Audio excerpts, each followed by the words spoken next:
Brought you by V-Guard, co-powered by Sensodyne, Vimal, పలుకులలో కేసరి.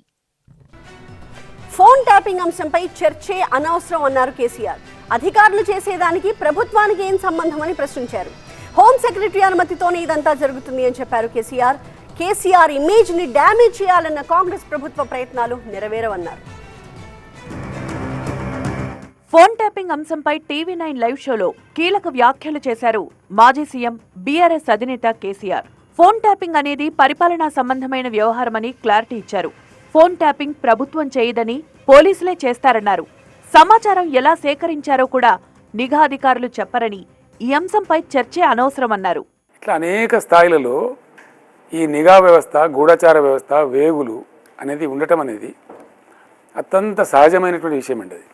ఇది purely పరిపాలన సంబంధించినటువంటి అంశం అండి. దాంట్లో పోలీసులు చేస్తారండి, ముఖ్యమంత్రి చేయడు, మంత్రులు చేయరు.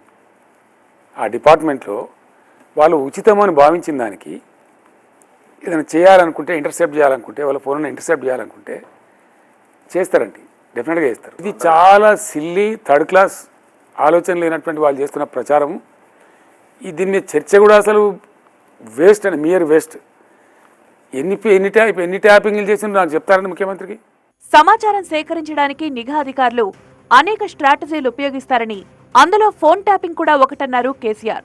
హోం సెక్రటరీ అనుమతితోనే అఫీషియల్ గా చేస్తారన్నారు. ఇక్కడ ఇంటర్సెప్ట్ చేసినట్టు ఏందని మా దాకా ఉండదండి. అది యాక్చువల్ ముఖ్యమంత్రి దాకా రాదు. ట్యాప్ చేసామని చెప్పరు. మేము ట్యాప్ చేసి తెచ్చిచ్చినామా పలానా రకం. వాళ్ళు పలు రకాలుగా చేస్తారండి, డబ్బులు ఇచ్చి కూడా చేస్తారు సమాచారాన్ని సేకరించడానికి అనేక ట్రిక్కులు, అనేక స్ట్రాటజీ చేస్తారు వాళ్ళు. అందులో ఇంటర్సెప్షన్ ఒకటి, ఫోన్ ఇంటర్సెప్షన్. ఇద్దరు వ్యక్తులు కుట్ర చేస్తున్నారు ఏదైనా విషయంలో అంటే వాళ్ళ మధ్యలో వచ్చే సంభాషణ ఇంటర్సెప్ట్ చేస్తారు డెఫినెట్గా. అది ఎట్లా చేస్తారు? అనుమతితో చేస్తారు. హోం సెక్రటరీ గారు అనుమతి తీసుకొని బాధ్యత అఫీషియల్గా చేస్తారు. కాంగ్రెస్ ప్రభుత్వం గత బీఆర్ఎస్ ప్రభుత్వం కంటే మంచి పనులు చేసి ప్రజల్లో పేరు తెచ్చుకోవాలి అన్నారు కేసీఆర్. కేసీఆర్ ఇమేజ్ ను డ్యామేజ్ చేయాలన్న ప్రయత్నాలు ఫలించవన్నారు. నా దృష్టికి వచ్చిన మేరకు ఎవడన్నా ఒకవేళ ఆఫీసర్ తప్పు చేసి ఉంటే ఆ డిపార్ట్మెంట్ యాక్షన్ తీసుకుంటుంది. అది డీజీపీ చూస్తాడు, ఇంటెలిజెన్స్ ఐజీ కానీ డీజీ కానీ ఎవరంటే వాళ్ళు చూస్తారు. వాళ్ళకి సంబంధించిన వ్యవహారం, వాళ్ళకి సంబంధించిన గొడవ తప్ప గవర్నమెంట్, పొలిటికల్ గవర్నమెంట్ దాకా రాదండి. క్యాబినెట్కి ఉంటే సమానం. అది it's a very silly matter అండి. నాకు ఇదే బాధ అండి. నేను అనేది ఏంటంటే, ఈ గవర్నమెంటు గొప్ప పనులు చేసి, బీఆర్ఎస్ చేసిన దానికన్నా మంచి పనులు చేసి ప్రజలలో ఖ్యాతి సంపాదించుకోవాలి. కానీ ఇప్పుడు సపోజ్ మన ఇద్దరం కుస్తీ పైల్వాన్లు అనుకోండి. మీరు 70 కిలోలు, నేను 60 కిలోలు. నేను 75 కిలోలు కావాలని నేను పెరిగి కష్టపడి ఎక్సర్సైజ్ చేసి మిమ్మల్ని ఓడించాలి. కానీ మీకేదో పాయకనుక జులాబీ గోలు ఇచ్చి మిమ్మల్ని 35 కిలోలు చేసి నేను గెలవాలనుకునే ప్రయత్నం ఈ ప్రభుత్వం చేస్తుందండి. అది దౌర్భాగ్యం. It's not correct. మీరు కేసీఆర్ ఇమేజ్ని మలైన్ చేయాలని మీ ప్రయత్నాలు నెరవేరవు. తెలంగాణ రాజకీయాల్లో ఇప్పటికే ఫోన్ ట్యాపింగ్ ఎపిసోడ్ ప్రకంపనలు రేపుతోంది.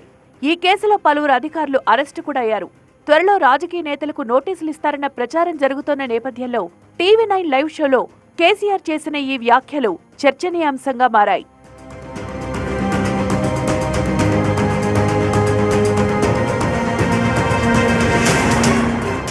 Brought you by V-Guard, co-powered by Sensodyne, Vimal, పలుకులలో కేసరి.